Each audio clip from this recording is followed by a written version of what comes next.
అంటారా చెప్పండి? తండ్రి కాదంటాడా? ఎలా అంటాడు? తనకే ఇంతమంది ఉంటే. ఏమి ఆశ్చర్యం అండి! ఏకపత్ని వ్రతం రామావతారంలో అది విశిష్టమైన గుణం. ఒకానొకప్పుడు భయంకరమైన వ్యాధి ఒకటి వచ్చింది. ఈ వ్యాధికి మందులు లేవు అన్నారు. దాని పేరు ఈ మరుపు బాగా వచ్చిందండి. కరోనా కాదు, ఎయిడ్స్. మాకు ఎయిడెడ్ సర్వీస్ అయినా అని మమ్మల్ని అడిగేవాళ్ళు. కాలేజీల్లో పనిచేస్తుందంటే ఎయిడెడేనా? ఇంకా ఎయిడ్ రాలేదయ్యా, ఆరోగ్యంగా ఉన్నాం, ఎయిడ్స్ అలా చెప్పుకుంటూ ఉండేవాళ్ళు. ఎయిడ్స్ అనే వ్యాధి పిచ్చి నాయనలారా, భారతదేశంలో లక్షల సంవత్సరాల క్రితం మహర్షి ఈ ఎయిడ్స్ వ్యాధికి పర్మనెంట్ చికిత్స, మళ్ళీ జన్మలో రాకుండా, ఎవరికి ఎయిడ్స్ రాకుండా అలాంటి మందు మన మహర్షులు కనిపెట్టారు. ఎప్పుడు, ఏ కాలంలో? ఎప్పుడో. ఏమిటది? ఏకపత్ని వ్రతం. ఇంకా ఎయిడ్స్ ఎందుకు వస్తుంది? ఆడామగా. అంచేత రామావతారంలో అది గొప్ప విశేషం. సకృదేవ ప్రపన్నాయ తవాస్మీతి చ యాచతే అభయం సర్వభూతేభ్యః దదామి ఏతద్ వ్రతం మమ. గొప్ప వ్రతం. తను ఎవరైనా వచ్చి కాడు పట్టుకుంటే ఇలా అభయం ఇచ్చేవాడు. నాయనా నీకేమీ భయం లేదు, నేను కాపాడుతాను. అలాగే ఇది కూడా ఒక వ్రతం, ఏకపత్ని వ్రతం. ఇలాగా రామరాజ్యాన్ని వర్ణించారు.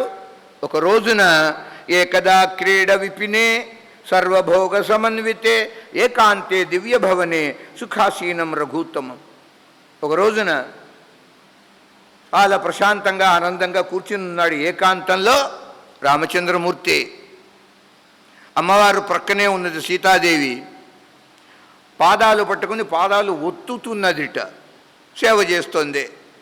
అటు సమయంలో అమ్మవారు అంటున్నది, మహానుభావ, దేవదేవ, జగన్నాథ, పరమాత్మ, సనాతన, చిదానంద, ఆదిమధ్యాంతరహిత, అశేష కారణ దేవదేవా సమాసాద్య మాం ఏకాంతే అబ్రువన్వచః. స్వామి పరమాత్మతో అంటున్నది జానకీదేవి, దేవతలు ఒక పర్యాయం నా దగ్గరికి వచ్చారు. ఏకాంతంగా ఉన్నా నేను ఒక్కతనే ఉన్న సమయంలో దేవతలు వచ్చారు స్వామి అన్నది. అవునా జానకి, వచ్చారా? ఏమన్నారే అన్నాడు పరమాత్మ.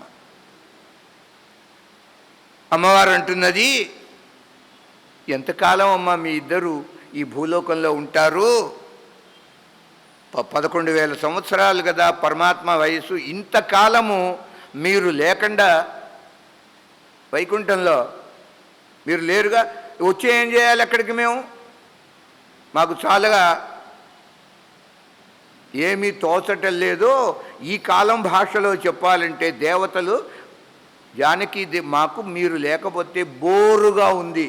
బోర్, బాటనీ క్లాస్ అంటే బోరు, అట్లా మాకు అంత బోరుగా ఉంది అన్నట్టుగా.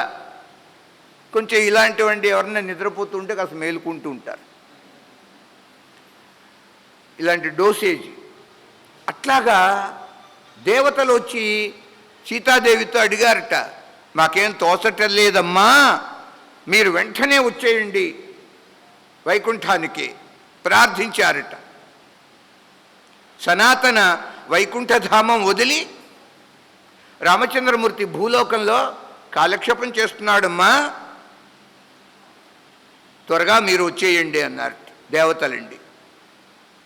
వారు అన్నారు, స్వామి ఉపాయం కూడా వారే చెప్పారు. తల్లి ముందుగా నువ్వు వచ్చేయి, నీకోసం వెనకాల పరమాత్మ కొంచెం అటో ఇటోగా నిదానంగా, పర్వాలా. ఆ మాట చెప్పారట దేవతలు. ఇలా అన్నారు స్వామి అంటే పరమాత్మ విన్నారు.